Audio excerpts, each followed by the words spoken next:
So here's a pretty big weed headline for you. To celebrate 50 years of 420, I hear Leafly is giving away 1 year's worth of free weed. No way. Yes way. That's like my dream prize. Yeah, it's like winning the Canna lottery. What would you do if you won, Mike? I would probably smoke weed every day. You do that already. Yeah, but it would be free. True. What about you? I would treat a friend to weed every single day. Shh. Oh, Mary Jane, you're such a giver. Oh, it's called paying it forward, Mike.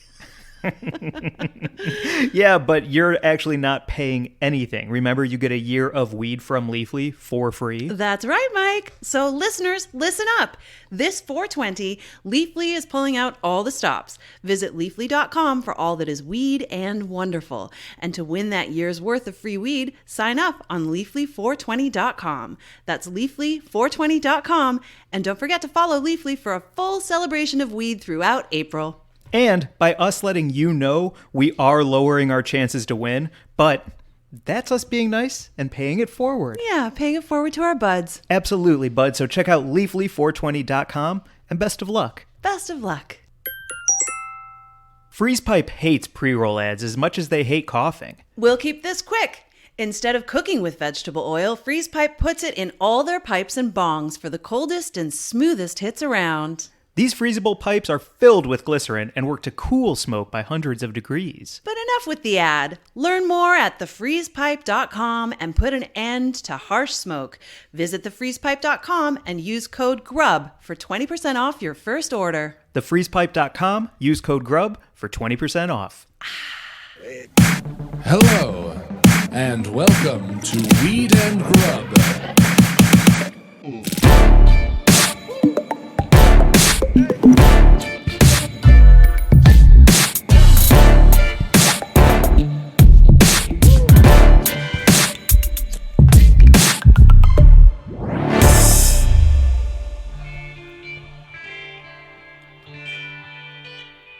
Okay, I'm going to try to explain it again. Okay. Thumbs make fingers, not toes. Because if I didn't have a thumb, you would think that I had toes on my arms. The thumb is what delineates the finger from the toe. So you're saying that the big toe is not the thumb of the foot. Exactly. No, there's no way it's the thumb of the foot because it's not even an opposable thumb. Right. The thumb being the opposable digit that, makes a primate a primate. Exactly. Okay. And that's why if it wasn't for the thumb, we wouldn't have fingers. We would just have toe hands. Toes for hands.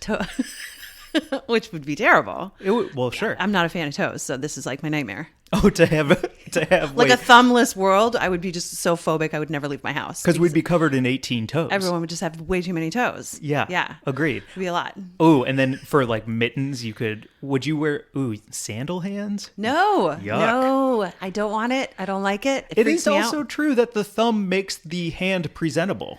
Yes, it does. It gives like the nice contrast of, your fingers look longer next to that thumb. The placement, I think it's very well placed. I like where the thumb is, the kind of low down on the opposite side. It's good. Everything about it works. I approve the design. Whoever came up with that, great job. Of the thumb. Evolution. Nice work, Evolution. Great gig. I always love looking at, when you look at like the skeleton of a seal, and they have the inside of their flippers or whales, the mammals that have like the same kind of bone structure that we have, but it's in a flipper, but the bones inside are the same as ours. It is really cool when you see a middle finger on us and it's their long part of their flipper. Yeah. Yeah. That's very cool. I think they're called phalanges. Okay. Yeah. Yeah, I love that. Neat. Skeletons. Skeletons are cool. Skeletons are cool. This episode is brought to you by skeletons. Pretty rad to have one inside me. It fits well. I'm pretty into it. I like the way it feels when I smoke weed. When we were on the beach at Big Bear, Charlotte found that vertebrae. Yes, I of think that it was animal. I think it was a deer vertebra. Vertebra singular, vertebrae plural. Good to know. Yeah. Yeah, really cool. Yeah. Man, oh man. Would you be a paleontologist in another life? Absolutely. I love bones and paleontological things. Did you hear about the one who was getting healthy at home? Oh, what was that? Oh, they were riding a Peloton? Oh, he was a paleontologist. Yeah. A paleontologist riding a Peloton would be a paleontologist. One more time. A paleontologist riding a Peloton would be a paleontologist. Yes. Absolutely, yes. I don't know how that works. It worked well. Oh, great. Thanks. Thanks for the setup. Thanks. Yeah. And if they're fair-skinned, Yes. Go on. they're a paleontologist.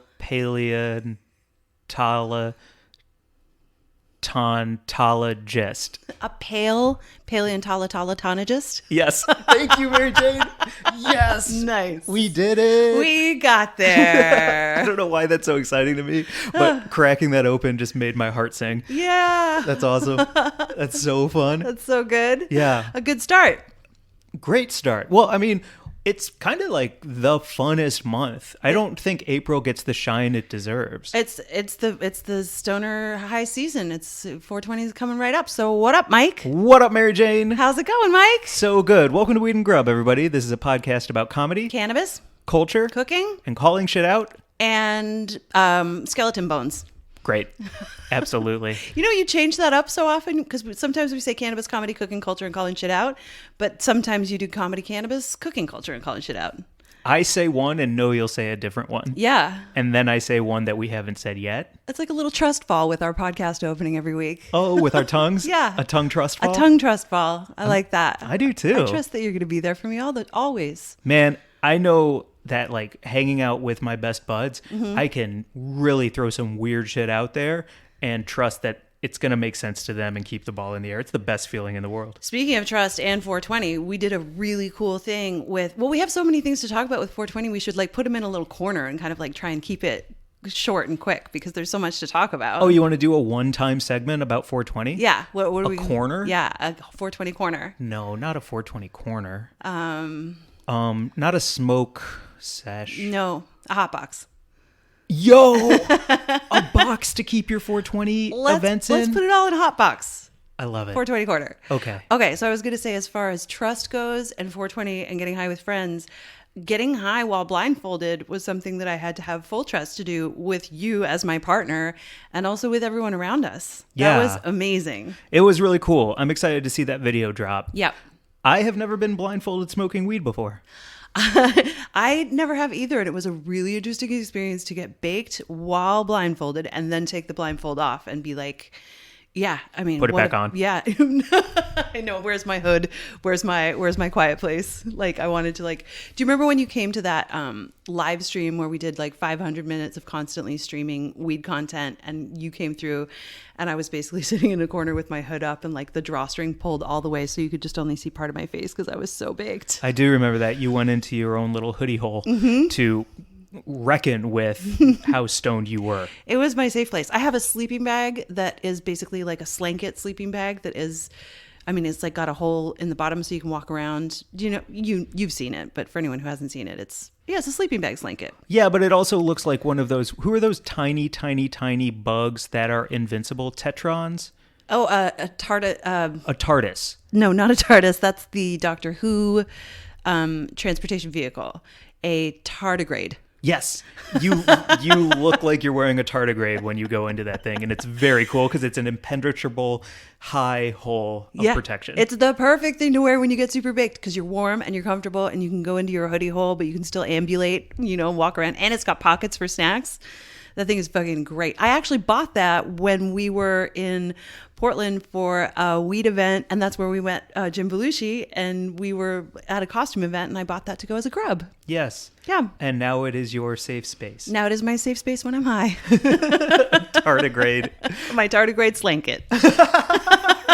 That's great. A couple other things in this Hotbox corner. We are also doing a huge event for 420 with John Gabris, who was just on our Patreon. It is the 420 Mega Sesh, and it starts at 6 p.m. You can get tickets either on Gabris's Instagram or through HeadGum. Yep. or just Google, which I feel like is always a safe place to find things. And it's in our bio as well on our link tree on IG. Yeah. It's going to be a stony fun time. He's just going to get ripter and ripter as things go on, and I can't wait to be a part of it. It's going to be a great time. I think it's going to be a great way to spend 420. I'm so excited about it. He's got a fucking fantastic lineup of guests. And yeah, we just get to like hang and get high. It'll be really wonderful. What else is going on 420? Oh my goodness, so many things. I mean, I feel like I'm just gonna, it was so funny. Someone the other day was like, do you want to come over on 420 and like hang out? And I was like, that's the day where every stoner wakes up and hits the ground running and like just runs until you collapse that night. It is. It's almost like making a circuit if you were on the red carpet for a movie premiere. It's like New Year's Eve. Yeah. Except for weed. Okay, I like mine better, but sure. Oh, okay. Yeah. All right. Sure. I was thinking of it as a celebration, not as a work thing. That's why you're a better person than me. You're like, it's work. We're purely here to work. I was born to be grinded into dust by my own determination. Yeah, I did call you the Dudamel of tasks the other day because you were like trying to, I feel like we were just trying to hang out and you managed to like get me to do something that was completely work and task related without me knowing it.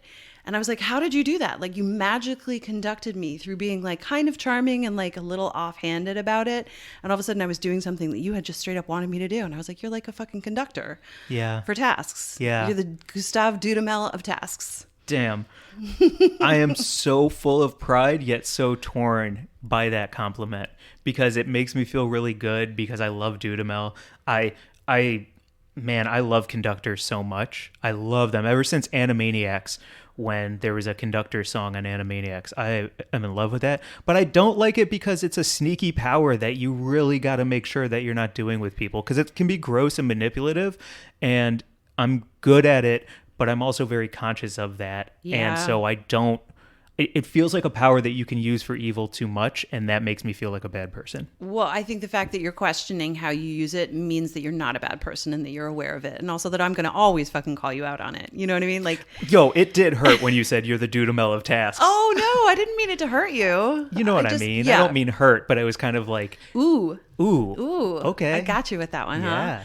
Well, I have a very good friend who we always used to refer to as the cruise director, and was like, nothing can really get done ever until like she shows up, and then she sort of arranges us all into whatever we're supposed to be doing. And we always thought it was funny, and we kind of made fun of her for it. And now I sort of wonder, like, I bet that on some level kind of hurt her.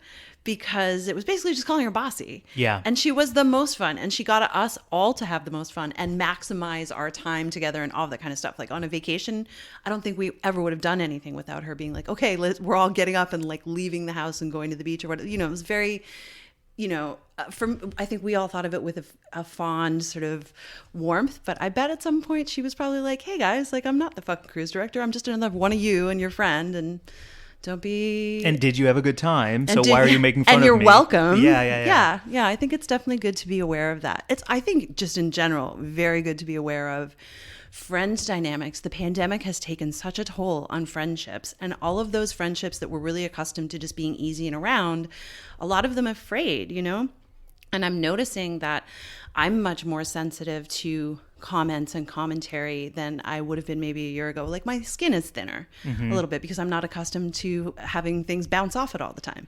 You're my bubble. You know what I mean? Yeah, same here. And so I think when I get back into the world where we're socializing a little more, I'm going to remind myself to just always take time to be a little kinder than I even feel is necessary. I love that. An emotional Peloton. You gotta get your thin skin in shape. An emo-ton.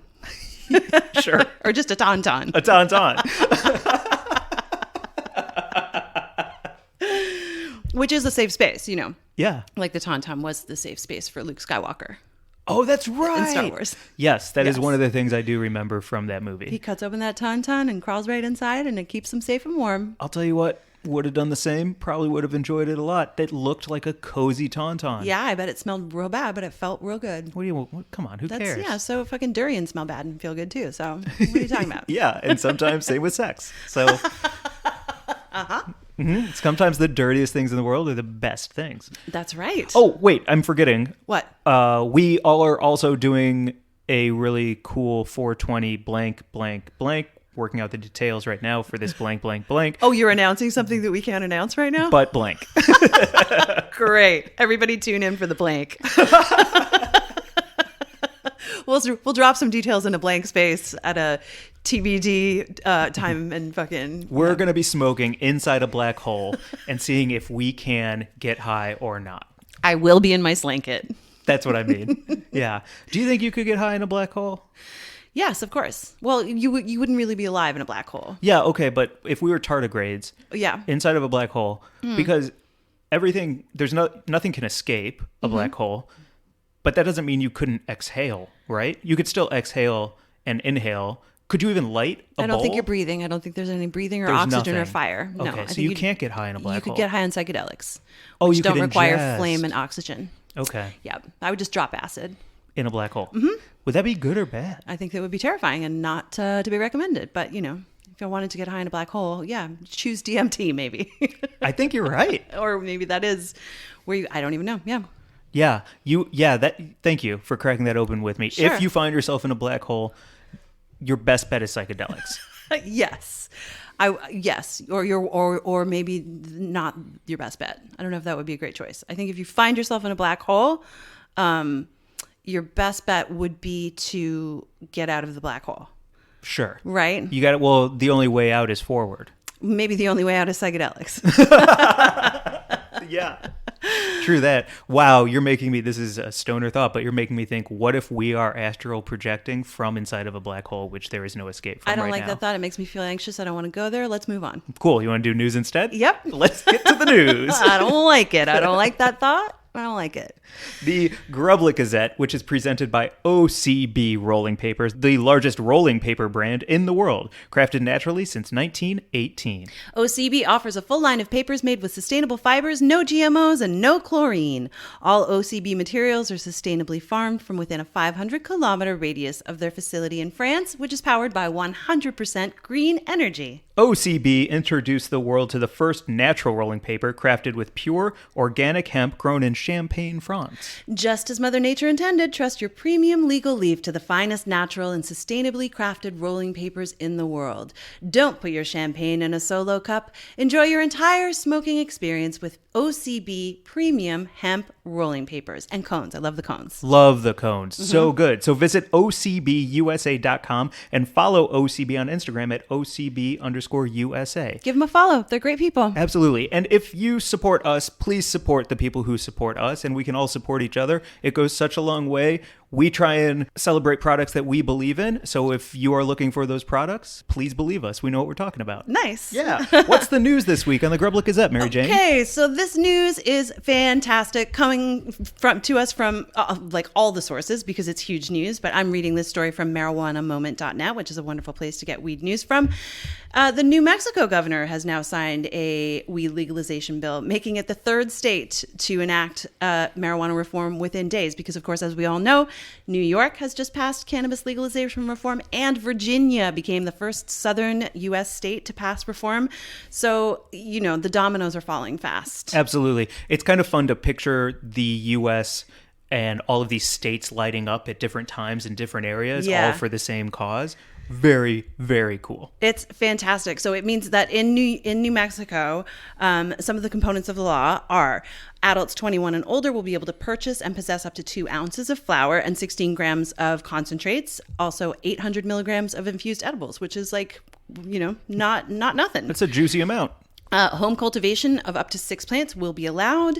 Legal retail sales, though, aren't going to start for another year or so. The target date is April 1st, 2022. Hopefully it'll be earlier. I know similarly in Virginia, they were thinking that it wasn't going to be until 2024, but they're pushing to actually have that ramp up because, you know, all of these states are learning that legal cannabis is not only necessary because it's an essential during the pandemic, but it's a great idea for your tax coffers and also combating all of the horrors and injustices of the drug war. Like, this is the way forward, and everyone is starting to realize it. It's exciting. Wasn't there something, it's state tangential, but didn't something come out about Illinois recently concerning taxes? So Illinois just reported that there are more taxes coming into the state's coffers from legal cannabis sales than from alcohol. There you go. Na, na, na, na. Like, you know, it's great. It's really wonderful. And it's, you know, hopefully the federal government just stops dragging their heels and just gets on board with making cannabis legal at every level so that everyone who has ever suffered from it being made illegal is just immediately released from prison, and we can start all, you know, reaping the benefits of this plant. Absolutely. Okay, so do you want to do a friendly bet right now? Sure. What do you think the next state to go legal is going to be? Ooh, good one. Okay. All right. All right. Do you have one in mind? I don't, but I was hoping you would say something, and then I would be like, "That's what I was gonna say," and then it wouldn't be a bet. I would just be agreeing with you. Right. You know, The Dudamel of not having an answer and Yeah. foisting somebody else into the position. you say it. You say it. Well, what I will say is that we do have a guest coming on here very soon who is a fantastic cannabis lawyer who will be able to explain a lot of cannabis policy to us and possibly give us a little bit of a forecast of what is to come, because there is just so much to pay attention to, and I don't know anyone better to answer it than someone who's actually involved in the policy and advocacy world. You know, we love to talk about it and tell stories about it and write stories about it, but I'm not someone who actually really is tracking on the national level because there's so much to pay attention to, like who might be next. Yeah. I mean, how about your home state? You know, there's medical cannabis in Missouri right now. What do you think the recreational scene is like there right now? Do you have friends who tell you about it? I do. At all? I don't respectfully. I'm a little trepidatious to answer that because I've got a bunch of DMs from people in Missouri right now. Oh. And some of that is from people who are working on the Weldon project, which we talked about last episode, which is tied into the Koch brothers and Snoop. Yep. And so I don't really want to say anything because I don't know if these people are good. So I'm going to reserve my opinions until I suss out what they actually want from me. Mike Glazer reserving an opinion. You heard it here first on Weed and Grub. Yeah. I'd also like to shout out my therapist right now. We had a great session today.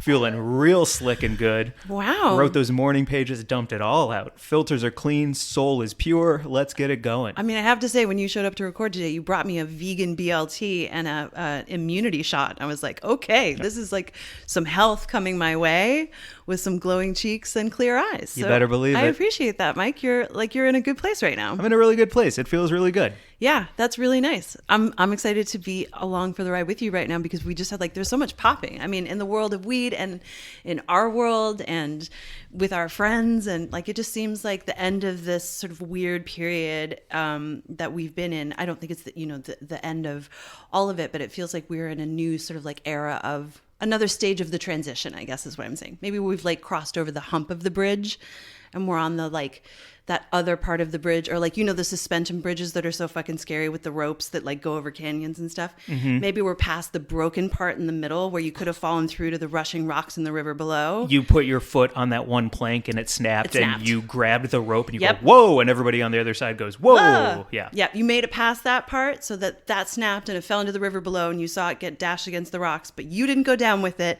You're past that point now. And you're still far from the other side, but you can see your friends waiting for you. I love that. I feel like that's where we are. Very long and complicated metaphor. Not complicated, just long. Yeah, just long. Yeah, right. Not complicated at all. Super fucking simple. Not even that smart. Just long. Just long. Yeah, just long. But a great example. Just full of words. Mm-hmm. I think you're correct. Thanks. Truly.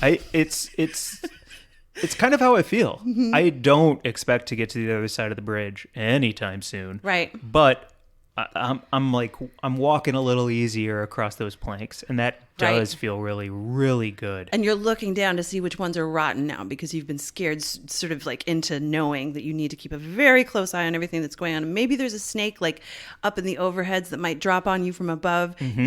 You can't control that. You don't know. You just have to sort of be aware and have all of your senses going. But at the very least, you're watching your footing, and that's not going to happen to you again. Damn right. But there might be sky snakes. Yeah. You never know with the classic sky snake. Yeah, the classic. They just drop on you. They do. Nothing you can do. Mouth first over the head. You ever seen an anaconda just open its mouth and go straight from crown to toe? No, I haven't either, but I feel how fun would that be? Anacondas are amazing. Speaking of fucking skeletons, have you ever seen an anaconda? Only in the film. I've actually never seen a live video of one. Or in a zoo? in like a They don't put them in zoos. herpetarium or like a reptile. I've seen an anaconda in a reptile zoo. Wow. Okay. Yeah, I know. Say more, please. Not fun for the anaconda, I'm sure. Although that was a lovely zoo, and I'm sure they took good care of everyone there. But they're surprisingly like they're enormous snakes, but their heads are like surprisingly. They're not like a huge fat head like you would expect. Like on a rattlesnake, how their heads are kind of like wide and flat. Yeah, everything's proportional. Yeah, anacondas like don't have crazy massive heads like a python. They're like kind of innocuous looking. What do their skeletons look like? Any old snake similar? Snakes are just like one spine and a head. That's it. Yep. Oh, cool. I had no idea. Yep. I've actually never seen the inside of a snake. I kind of assumed that it was like an octopus. Oh. Where it was cartilage based. Oh. No, they're vertebrates. Oh. Yep. Wow. So they expand and they swallow you whole, but they also their ribs don't meet in the front. That's how they get so fucking big. So they're like their vertebra column, and then the ribs come around from the back, but they don't have a breastplate like we do. Right. So they can expand to fit, a capybara or whatever the hell they had for breakfast. That's fascinating. Yeah. That's why I thought they were cartilage based forms, was because they are able to consume a whole fucking deer and you see its legs sticking out of the gut. So I figured there was no way they had bones inside them. They have very bones cool and cartilage, I believe. But yes, they are like a bony creature. Neat, Mary Yeah. Jane. Man, you know so much. It's so cool to talk with you and just be like, I learned a lot today. Today I learned that snakes have bones. And then if they ended up having like little appendages on them. And then that's a lizard. Yeah. Oh. Yeah, lizards are snakes with feet, basically. Okay, so to bring it back, because lizards don't have thumbs. Oh, wait, but a gecko has a thumb on its front Yeah, legs. lizards do actually have little thumb-like appendages. So Like, they have you have ever seen fingers. chameleon feet? They're the fucking craziest That's what it things. is, not a gecko, a chameleon. Chameleons are the most amazing. Oh my God, they're so fucking crazy. And their eyes can go in different directions. Like they can look in, you know what I mean? They can independently operate each eye. Yes. Yeah, Man, they're the shit. I'd like to come back as one of those. A chameleon? Yeah. Yeah. I think that would be a good one. If I don't get the opportunity to come back as an octopus, I'll take a chameleon as a nice, strong second. Dope. You like things that are able to change their color. Because an octopus and a chameleon can both do that. Oh, you made me think about borderline personality disorder. Oh. And I was like, okay, we about to do Buzz of the Week and we getting in a fucking quicksand up in here. All right, let's go. I'm just saying you like to change it up. Anyway, let's get to Buzz of the Week, shall we? You want to go first or second? Well, I'm going to pull it up. I'd like to go first if you don't mind. Please. My Bud of the Week this week is somebody I met when I was doing BuzzFeed Hi Guys. Mm-hmm. She was one of the producers at BuzzFeed, and then she created, I'll say her name before I go any further. It's Liz Warner. She's amazing. Follow her at WanderLiz. Liz is with 2 Z's. She was one of the creators and producers for Hi Guys, and then she also created Bring Me at BuzzFeed, which, listen to this pitch. Bring Me is, let's show these people on the internet all of the best places and coolest things all over the world, and you're like, bring me there. So she got to travel the world with BuzzFeed and just look at the most fantastic parts of our world. Then she got Forbes 30 under 30. Wow. And now she is the founder and CEO of Gleam Dating, which I think is a fantastic idea. So shout out Liz. Gleam Dating, you set your schedule, you swipe to match, and Gleam will set you both up on a 10-minute video date. It's LA only for now because they're still working it out. But just the idea of going on Tinder and having to deal with all of that. What a nightmare when you can go on Gleam, set up a 10-minute chat with that person. And that's not asking too much of either of you just to see if it's a match. Wow. That's Yeah. awesome. So it's sort of like online speed dating a little bit. Beautiful. Yeah. We should let her know that that's a good way to say that. I'm sure she already said that herself. Yeah, you're probably right. Hey, Liz, here's something you already thought of.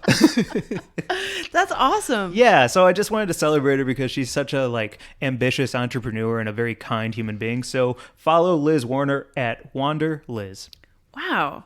Great Bud of the Week. I feel like also she's going to be like the CEO of some fucking massive company soon. Yeah, You know well, what I mean? don't play board games with her. She's vicious. Oh, okay. Yeah, you want to talk about CEO energy? She's the one who is playing to win, but having fun, and all of a sudden you're like, oh, I was having a good time, and you were just killing me at risk. You're just Holy cow. winning. Yeah. Awesome. Well, my butt of the week is a new friend, Josh Burstein, who on IG is at jburstofa.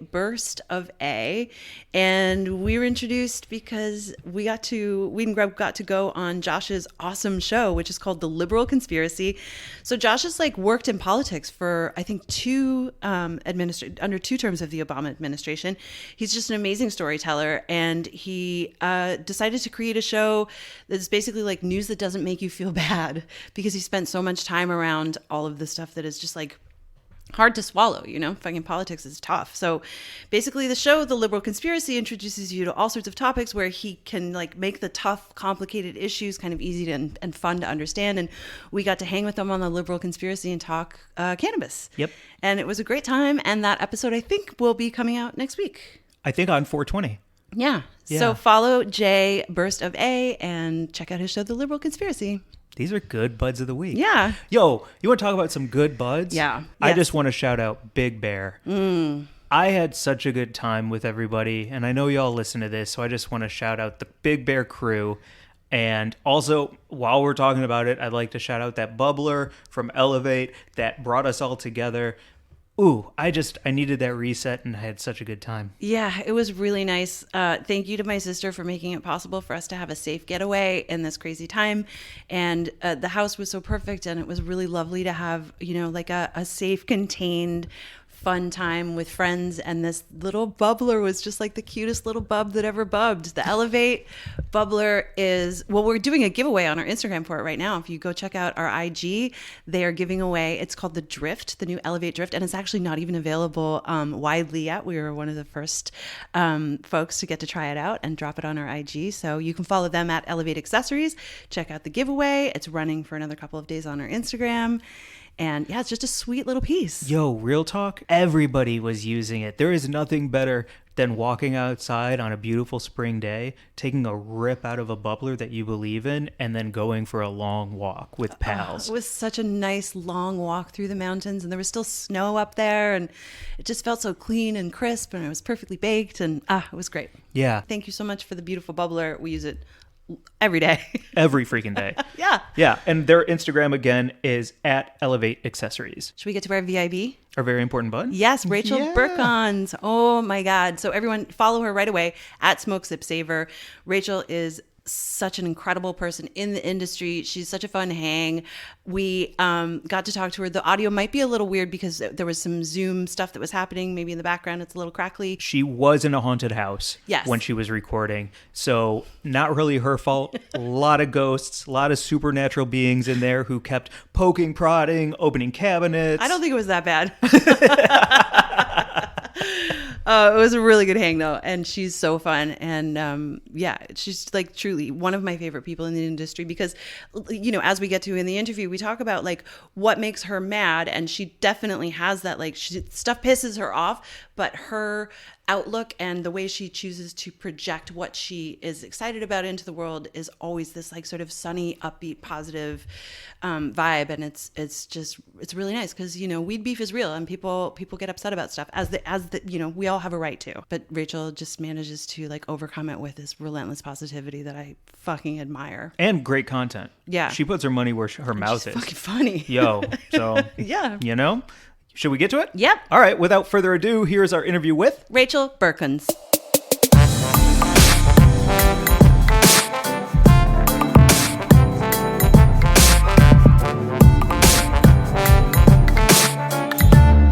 What's up, everyone? We are so excited to be here with our fabulous guest today, Rachel Burkons, co-founder of Altered Plates, cannabis educator, fabulous influencer, all around good time on the internet and off, I imagine, although we don't get to see you in person like we want to, but it's so good to have you here today. Thank you for having me. I'm so happy to be here with you both. You guys are some of my favorite cannabis people, and I love everything you do, so I'm very honored to be here with you guys. Can you tell us what you were up to today? So I've had a very full day of washing dishes. That's basically what I do. I'm a creative director / dishwasher for my brother, Chef Holden Jagger, who's my co-founder at Altered Plates.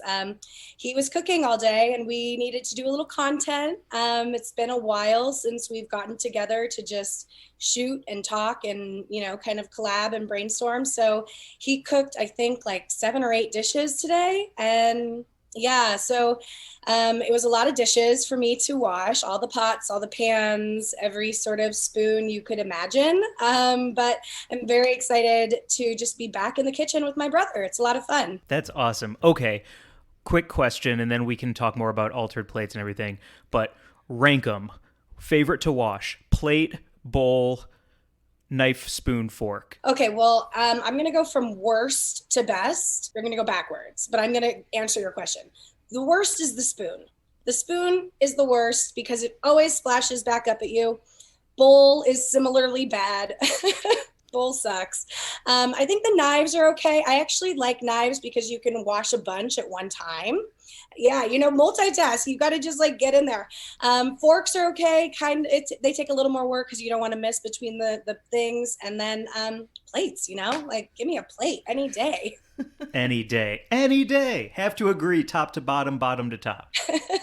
How did you and Holden get into the whole Altered Plates? I mean, it's one of my favorite things that I've ever gone to was one of your events in Malibu, and I was kind of new to California at the time, and I had my mind fully and completely blown that night, and I don't know if I've ever recovered. So can you tell us a little bit about the origins of your company and your business? Well, sure. It started in 1984 when Holden was born because he is my little brother. So I came around first. I won't tell you when, a little bit older. And when he was born, we became siblings. And then fast forward to 2015 when we decided to become business partners. I had been working at the time for a wine and spirits publishing company. And we launched a magazine that was a little different. It was called The Clever Root, and it was designed to bring cannabis and food and wine all into one conversation. And when we launched this, I had been a longtime cannabis user, recreationally, strictly, and I didn't know anything about it. I really didn't. I just like to get high. So I asked Holden if he would go with me up to Humboldt to launch this magazine, The Clever Root, and we went to an event called the Golden Tarp Awards, which is a light deprivation cannabis competition. And on the road trip from Oakland to Humboldt, we just started talking about cannabis, and I was asking all sorts of questions because I didn't know anything. And then by the time we got to Humboldt and had the opportunity to meet with farmers and like understand that there was a burgeoning community and understand that people were using the language of wine and talking about terroir and talking about all of the things that I was already talking about and doing in my professional career. And we saw that was happening, and it was really, really amazing. And basically on the drive back, we smoked a lot of joints and stopped and, had some time in the redwoods, and we were like, why aren't we doing this? And Holden at the time was a chef working full time, and it was crazy. And we decided to just kind of give it a shot. So, here we are 6 years later, and we're still trucking and looking forward to the things that come next for us. What is it like mixing siblings with business? Do not recommend. No. It certainly has its challenges. But at the end of the day, Holden and I are very close, and we always have each other's back. So I think that's a really special thing, especially in this industry where there have been a lot of challenges and there are a lot of people who are not necessarily always the best actors. So it's really, really nice to know that at the end of the day, your brother, your family is your business partner, and he's not gonna screw me over. And if we get mad at each other, unfortunately, it tends to be, Mom, Holden said this, and blah, blah, it can be a little difficult family drama stuff sometimes, but it's not that bad.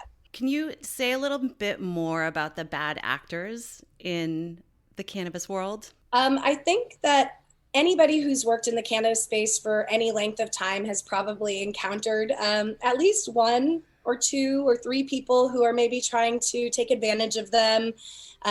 We've had a lot of people, kind of promise us the world and say, oh, we're going to get this, we're going to do this, we're going to do this. And of course, 6 months, 9 months in, where we've invested a lot of time and energy into something and it's not going anywhere, that sucks. And, I think it's a little bit of the Wild West. I think this is a burgeoning industry and it's something where people see opportunity and they want to be a part of it. And if they don't have the means to kind of execute something on their own, they have to find someone they can piggyback on with. So it has made us just wiser and more wary of the partners we do choose. And we're very grateful to also have so many amazing partners who are doing great work and who are working to legitimize this industry and make it a more just and equitable space as well.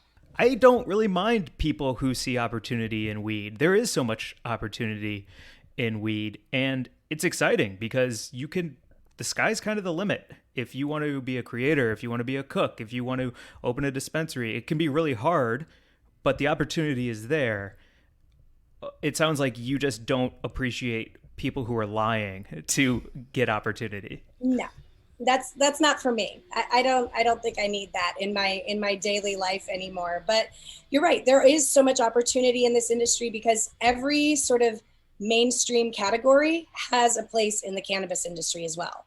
There's an opportunity to take every section of, and specifically when it comes to culinary cannabis, I think the sky's the limit. But you can apply what we see in our daily world and just kind of slap some cannabis on it, replace wine or spirits with cannabis, and you can really understand what the world would look like if cannabis was more open. So what are you excited about right now in the food and sip world? The food and sip world. Well, I'm very excited about the cannabis beverage product category as a whole. There's some amazing, very innovative brands coming out there who are doing things like live resin infusions. And obviously, nanotechnology has really changed the game for cannabis beverages, which I think is just like the coolest thing. It's replicable to alcohol, essentially, which is awesome. And what the consumer is going to need to really get to that next step with cannabis as a normalized socializing sort of thing. And I think also, just the continued growth of the edibles marketplace is also very exciting to me. Obviously, the nanotechnology that's happening there is great. Anytime we can make it an easier product for people to consume without having more questions about how it'll affect them and what that looks like, that's wonderful. And I'm really excited to see New York come online with consumption lounges. Mm-hmm. I think that that's going to be like a really big game changer, and it's going to push the rest of the country to establish regulations. Hello, California, like let's get it together, where we can have these more social environments for cannabis. So I'm very excited for the future of on-site consumption mostly. Can we do a collab pop-up called Altered Grub and really get it going in New York and California? Sign me up. Let's do it. I think there's something there. I mean, like you guys are like, we've the same concept. We're like weed and food. Like, let's do this. I think so much of what I see you do are just like all of these incredibly inventive and wonderful collaborations, like your collaboration with Elevate Jane, where you're at Smoke Zip Savor, which everyone has to follow on Instagram. Rachel's Instagram is just so fun and inspirational and beautiful and positive and always makes me feel better. And you have this collab with Elevate Jane for a cooking contest. Can you tell us a little bit about that? Because we got to judge it this time around and it was so fun. I'm so grateful that you guys are judges. The Elevated 8 is something that came to life last year early on during the pandemic world. And we were all trying to create and do fun and exciting things. And Angela from Elevate Jane and I kind of got together and we were looking at these, cooking shows and competitions. And we were like, well, we can't do something in person. Let's do a virtual cook-off. So we brought together 8 chefs from across the country and had them go kind of like tournament bracket style head to head for 3 rounds of competition over 3 weeks. This one that we're just wrapping up now is our 4th round of the Elevated 8. So we've featured 32 chefs by now. And I am just continually blown away by their talent and their innovation and the way that they're incorporating cannabis into what they're doing. So it's been a really exciting program for me to take on, because like the first one we did, those 8 chefs, like those are people I all already knew. And now I've had to kind of go out and find these people. And it's been so cool to just like stumble upon somebody and be like, what the heck? Like, you're doing this awesome thing in Maine, or you're doing this amazing thing in Florida. And it's just really cool to see that this is way bigger than I even knew. That's so crazy to think about, Rachel. Like, you're the hub, because everything's so scattered and so shattered with cannabis that, like, you're a hub, you're a go-to place for all of these chefs and communities to come together to get to know each other all over the country, all over the world, because Instagram's everywhere. That's so crazy. Congratulations. Thank you. It's been really exciting to kind of be a leader in this space. And I think that goes back to what we were saying before about how, you know, there is so much opportunity to get out there and make it your own, really, at this point. So, you know, we're making up the rules as we go along a little bit, and we're laying the railroad as we're on it. But it's a really exciting thing to get to do. You know, not everybody gets to be at the forefront of an entire industry and movement. So I feel very grateful to have the opportunities that I do, and to continue to just kind of get out there and talk to people about it. Can you talk a little bit about recipe development? Because I love just sort of watching what you come up with and following along online. And I know you've developed recipes for Satori chocolates, and it's been great to see those as well. So can you just talk a little bit about, like, how do you get into the kitchen and play around, and who do you test it on? Well, you know, the beauty of cooking with cannabis is that anything can be an edible.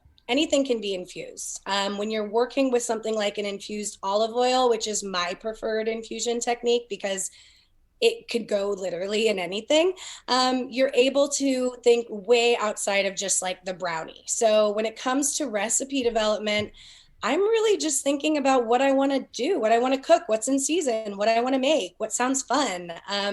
You know, I am definitely not the chef in my family. I leave that to Holden. He's like a very, very, very talented chef. But I'm a very good home cook, and I love to cook for my family. And I think I do a pretty good job. I think I'm pretty decent. And so when I sit to test out recipes, usually they're things that I want to be accessible, because I think that that's so important too, to be able to give somebody the tools to be like, you can cook with cannabis. Once you know how to make the oil, just swap it in for anything. So, you know, whether that's a salad dressing, or even if you do want to make brownies, put them in there. Just replace the fat with the fat, and you're going to be able to infuse anything really, really easily. And I think that that is such a fun thing when people get that, and like the light bulb goes on a little bit. So for my recipe development, I am my own tester, and I am also my own harshest critic. So I learned, Hashist. Oh, sorry. I just wanted to make a joke, Mary Jane. Oh, were you going to say hashist instead of harshest? Yeah, I was going to do that. Nice. But you had something important to say. Sorry. No, I just wanted to say that I learned my lesson when Mike and I were making an infused cobbler, and we just replaced all of the butter with infused butter instead of maybe doing a portion of it. And I was, you know, I had a great day, but I definitely wasn't able to work. So do you have a recommendation for home chefs with like what amount to go with when working with an infused fat that they've made themselves and isn't necessarily lab tested? Sure. Well, it's definitely the most important thing to try to at least estimate your dosage. So you want to understand the ratio of cannabinoids that you're putting into the volume of whatever you're infusing. That's kind of, it's a little bit of algebra. It's not that complicated, but if I started talking numbers to everybody, their eyes would glaze over right now.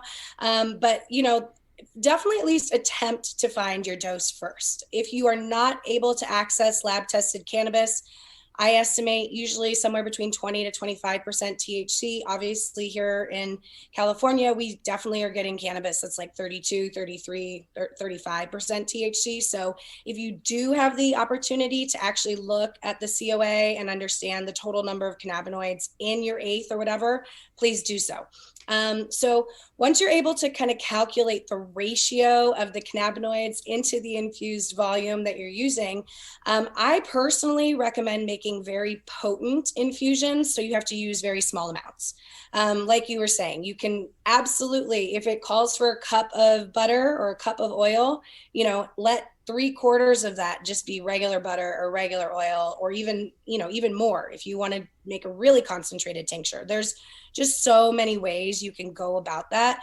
But the most important thing, try to estimate your dosage. If you don't know what your starting dose should be, start with 2.5 to 5 milligrams. The same goes for just edibles. If you're starting with that and you're not trying to cook your own infusions and do all the math on your own, 2.5 to 5 milligrams, and then you kind of can work your way up. But please always be mindful of the fact that when you're eating infused foods, it is processed very differently than when you're smoking cannabinoids. And so it's going to go through your liver, and it's going to actually go from delta 9 THC to hydroxy 11, which is a more potent compound. So you're going to feel that much more intensely, and it's going to have a delayed onset because it's being processed through your liver, and it's going to have a longer duration because it's being processed through your liver and going through your digestive system. So safety, and do your best to try to calculate your dosage if you are experimenting at home. What do you think about a THC tracker where it's like a Domino's tracker from eating to effects, and then you had like two different trackers, and one of them was going through your liver and one of them was nanotech, and then we can explain how this all works through a Domino's tracker format? I think that's what I got when I got my COVID vaccine. I had them just put one right in there, and so now I actually do know. I get a little alert in the back of my neck. It goes, "It's coming, Rachel." I'm here for that. I think that's a great product. This is a good opportunity to talk about the fact that you have a family and you're in the weed game. How does that work for you? That's a really great question, because so many people have not had any idea that I have kids and a wife, and I will occasionally just drop it into conversation with someone I've known for years, and they're like, "What?" Because I don't talk about it that much. But yes, I have a 3.5-year-old daughter and a almost 9-month-old baby and a wife, who you actually know, kind of, which is such a funny story from your time in Chicago, Mike. And we saw each other going home to Missouri on an airplane with my wife one time, which is also really random. But yeah, being a parent and being in the cannabis space and being a cannabis user, obviously, there's still a lot happening there with the stigmas around that, specifically for women, I think. And, so far I've been very lucky to kind of navigate that without any hard problems or issues. I'm sure that it will continue to be something that, as my daughters grow up, that experience changes slightly, and I welcome that and I look forward to that. And I think it's really important for me to be able to, when it's the right time, talk to them about it in a very normalizing way. My wife does not consume cannabis, which is also, I think, really surprising for most people, because I smoke so much. They're like, "What? How does that happen?" And that has actually been a really helpful thing for me to realize as a professional, because she can't hang. Like, it's not that she doesn't like it. It's that it has like a truly like weird physical reaction for her. And by the time I realized that, I was like, there is something really individuated about the endocannabinoid system and how people react to cannabis. So it really kind of shifted my thinking to just watch her go through that. So that's been really interesting too. But we make it work.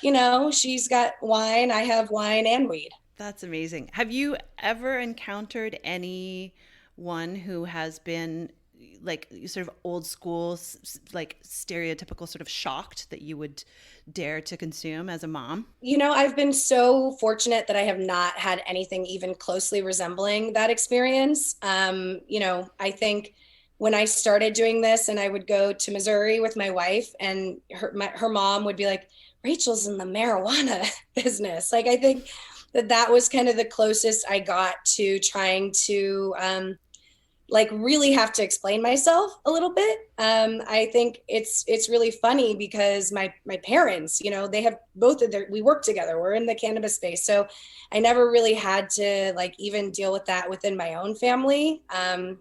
So I've been really fortunate. I definitely had some moments back when my daughter was in school where I would like pick her up at the end of the day, and I basically like hotbox myself in my office like all day long. So I know that I smell like weed. So, nobody ever said anything to me, but I definitely had my own sort of momentary, oh no, I hope nobody notices. I hope nobody cares. And, I think also I just want to be a really responsible example. I want to be able to talk about things like safety, and I want to be able to, really make sure that people understand that this isn't an unsafe behavior. This isn't something for me that sends me into like a comatose place. I think that so many people who don't know anything about cannabis only know what they saw in movies or only know what they had their own experience like, and they obviously didn't like it that much if they didn't continue down the rabbit hole. So, I don't want people to think that that's how I'm parenting either, if they don't know anything about cannabis. So I think that that's why it is important for me to get out there and smoke weed on Instagram and talk about it and just kind of be like, you can see I'm like a normal functioning mom, and there's a lot more of us than you thought, probably. 100%. And that is a perfect segue into how goddamn good your reels are, because your reel game is out of control. I don't know where you find so much sunlight in the world, because they are like bright and happy and informative and fun. Rachel, you're behind the scenes, you're in front of the camera, you're shaking up drinks, you're flipping eggs. Who the fuck are you? And where do you find the time? Where do I find the time? That is the $1 million question. Well, thank you, first of all, for the kind words. That's so sweet. Reels has actually been such a fun way for me to create content in a way that I never thought I could before. I truly did not know that I could edit a video until I did it. And so now that there's apps that make that really easy and I can do it all from my phone, I'm actually really proud of myself. So I really appreciate the positive feedback, because I do have so much fun doing it. Reels for me are just such a great way to just do something so silly, so ridiculous. I was shooting some stuff today with Holden had a couple of jars of flour that he brought, and he saw me at one point, no spoilers here because the reel is coming, but there's a beanie happening on a jar of weed, and Holden looks over and he's like, "What are you doing?" And I can't even explain, because reels for me, it's just a place to do something so weird and so funny, but also I do love to do the educational stuff there too. There's definitely a time and place for talking to the camera, educating people, but I do find that what people gravitate more toward are really silly things. I love that you learned to speak that language. And also, speaking of language, you're an incredible writer. Where does it come from? I mean, it seems like the fountainhead of language and information and education sort of pours out of you. Have you always been tapped into storytelling? That has pretty much been my gift. I hate not to sound like an egomaniac or anything. I try not to, but I've just always had a way with words. I have a very early childhood memory of being at some art museum show, and for some reason I decided that I was going to get up there and do some spoken word poetry that I had to write on the spot, and I don't even know. I just remember the topic was impressionism. And, I was a kid. I was like, oh, impressions, you do impressions. So I did something about someone doing a Bugs Bunny impression. And all of the adults in this room were they're there to talk about impressionism and I'm talking about Bugs Bunny. So I think, I definitely have a little bit of that shamelessness where I'm not afraid to get up there and say whatever is coming to my mind. But yeah, I love words. I love to talk. I love to write. It's a really great way, and it's such a just essential piece of mastering sharing information and packaging it together in a way that people can understand, and in a way that they can then, apply to their own lives. So I do really like that. That's something that's kind of always been my thing. I had very good grades, was an English major, no big deal. No, I'm just kidding. But I like to write. I like to talk. I like to do things like this, talk anytime anyone will listen to me talk. Can we get one "What's up, Doc"? What's up, Doc? Pretty good. Pretty great. That's pretty fucking great. I mean, it's like a Monet, really. It's just, yeah, it's exactly like that.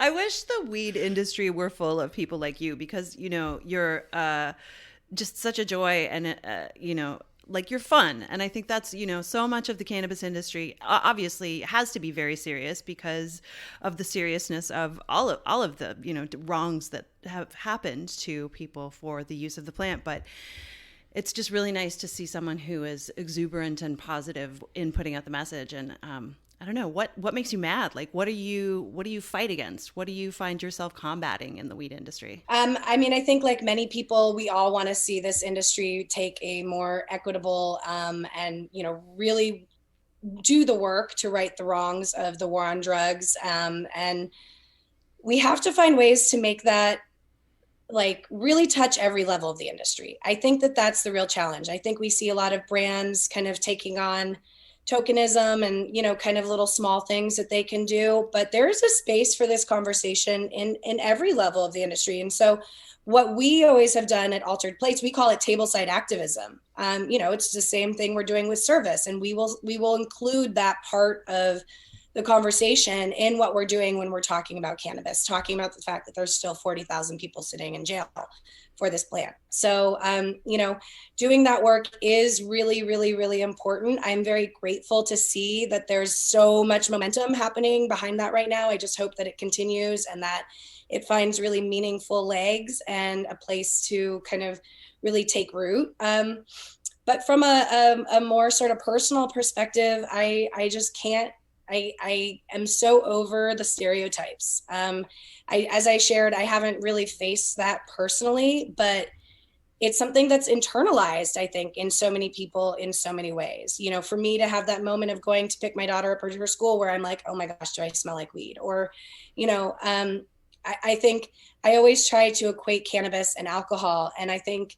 like if I had been at a wine tasting and I would be like, oh, does my breath smell like wine? I might be concerned about that too, you know? So there's just so many different segments of this internalized stigma that we, I think as a culture are all sort of still fighting against. But, you know, by all continuing to move forward on our own, we're doing the best we can to fight that. I know that last summer you and I kind of got into a bit of an online, you know, no names mentioned here or anything, but there was a cannabis company that kind of like simultaneously pissed both of us off because of the messaging that they were using, which I felt was just like so unhealthy. And it was nice to feel like shared outrage with someone that I admire so much, because I was like, yeah, well, Rachel's fucking mad too, then it's okay for me to be as mad as I am. Flames.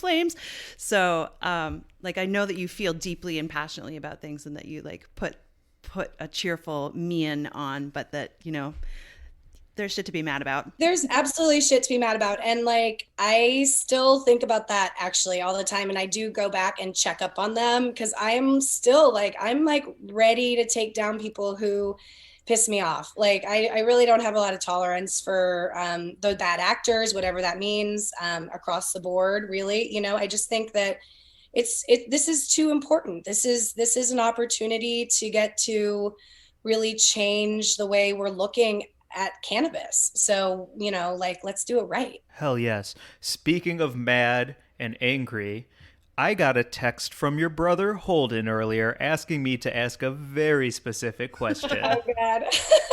Make sure you ask my sister why she tried to poke my eyes out when my parents brought me home when I was a baby. Rachel, what's going on with that? You know, he's just a little shit. I love that he did that little shit. You know, Holden is just like a little brother, you know, you just want to go right into the eyes. I wanted to be an only child, I guess. I get it. I'm the older of two, and I'm not sure what happened when he came home, but I don't think I touched him for a good year. You know what I mean? Oh, yeah. I mean, now that I have I have two kids, I've got a baby and a toddler, and my eldest didn't try to like ever kill the baby, but like there's a lot of very excited squeezing and touching and hugging and like, very excited. I was a big mistake. I came along 11 years after my sister was born, and she was well accustomed to being an only child, and she was just about to get a horse, and then she couldn't get a horse because I was born. And so for a very long time, she just called me Nugget, which was the name of the horse. I was supposed to be a Palomino. So. Oh, well, hopefully she got over that. I think she's over it now. Some 30 plus years on. Yeah. You owe her a horse. Yeah, I know. Terrible. Oh, man. Well, let's talk food. Yeah. We got to talk food to round this out. We have to. Because it is finally, what does it go? Winter, spring? Is it spring? It's spring, yes. Spring has sprung. What foods are you excited about? What are your hankerings right now? It's gonna be picnic season, so what's in that basket? Like, let's talk about all the foods that you are just excited about. And if you're excited about any drinks, because the first time you and I met was at a party, and you were mixing cocktails that were delicious too. So just give us the rundown of what is your trend. Okay. Well, spring, first of all, for me, I always think peas. I'm always thinking like fresh English peas. I love that bright, beautiful green color. It's like nothing is as good as that. So I'm always trying to put peas in everything. It's a little early for corn, but I'm going to try to start sneaking some corn into some things just because I really like it. And I feel like, spring for me is actually not my favorite food season. I'm like really hardcore summer fruit person. Like I just want all the fruit all summer long. And also winter citrus. Spring is kind of like if we're at the tail end of winter citrus, so the citrus isn't that good. But it's right before my summer bloom. I'm going to have a ton of lemons on my tree this year because my flowers are just exploding. So I'm very excited about that. And I think, picnic basket wise, I actually just did a picnic with my friends Alice and Clark, that high couple. They're super cool. I had them come over and we had a little picnic in my backyard and I made sandwiches. The key to packing for a picnic, you have to really think about this because you don't want to carry a bunch of shit. You don't want to bring plates. You don't want to bring forks, like finger foods. Bring little tiny sandwiches that you can have 10 of, and little snacky foods, things that you can eat with your hands and not have to leave any trash behind and not have to bring too much stuff with you. So picnics, finger foods, always sandwiches. We recently did some stuff with this infused cider, this Malice live resin infused cider that was honestly so great at the picnic because you just pop it open and it's very sessionable. It feels like a beer. It feels like the type of thing you would sit and kind of drink really slowly. Another cannabis beverage that I think would be great for a picnic is Calexo. They're really cool because they have a larger format bottle. So, you can share a couple of glasses, sit and enjoy the sun. It's really nice. Wowzers. Dang. Okay. I am going to stop filling my picnic basket up with mixed loose nuts and asking everyone to grab a handful. You really changed the game for me. Handfuls of pudding next time. Pudding. Where can everyone find you? Tell us all the things of where we can look for you to do all of the cool stuff. Look for me to do all of the cool things at Smoke Sip Savor on Instagram. You can check out my website, rachelburkons.com, alteredplateshospitality.com, and Altered Plates Hospitality on Instagram. You're so cool. Everybody, please get involved. And then when is the finals announcement for Elevate Jane? Elevated 8. Elevated 8. I'm sorry. Yes, the Elevated 8 finale is going to be tomorrow, actually. So I don't know when this will air, but it'll be, in the past for all y'all listening. It's going to be tomorrow, and we're going to have 2 finalists, the Terpene Table and Baking with Chickens. Make sure to follow both of them. They have done some beautiful food throughout this entire process. And they're going to be entering their desserts that they have made with their Levo infusion devices. Levo sent all 8 of our chefs some devices to work with, which is so cool, so kind, which is we really want to make this worthwhile for the chefs. We want this to be something that showcases the chefs and gives them a platform. So I'm so grateful to have sponsors who want to help them and celebrate them. So we'll be posting the dessert dishes tomorrow at noon. Voting will be open for 24 hours. And our judges, including you guys, will chime in and get an extra 50 votes per person. It's been such a blast. I mean, I've been just scrolling and drooling for the past couple of weeks, so I'm so excited to see the dessert entries. It's going to be really cool. They're very talented, and I'm just so excited to kind of be wrapping up another one of these. I can't believe we've already done 4 of them. Well, by the end of this year, it'll be on TV, and you're going to have to juggle that with everything else you're doing as well. Sell that show! Let's do it. Thank you so much for coming on, Rachel. It was awesome to hang, and hope we can kick it in real life at some point soonish. Yes, I would like that. I appreciate you both so much, and congratulations on all the amazing things that's been happening in your world. I know you guys work so hard for all of your success, and I'm just very proud to say that I know you guys. So keep on keeping on yourselves. Thank you. Thank you. If you would like to follow us, we are at Weed and Grub on Instagram. Our email is wg@weedandgrub.com. Leave us a review. Click 5 stars on iTunes if that's how you listen to this podcast. And see you all again soon, right? That's it? That's it. Thanks, Okay. everyone. Bye. Bye.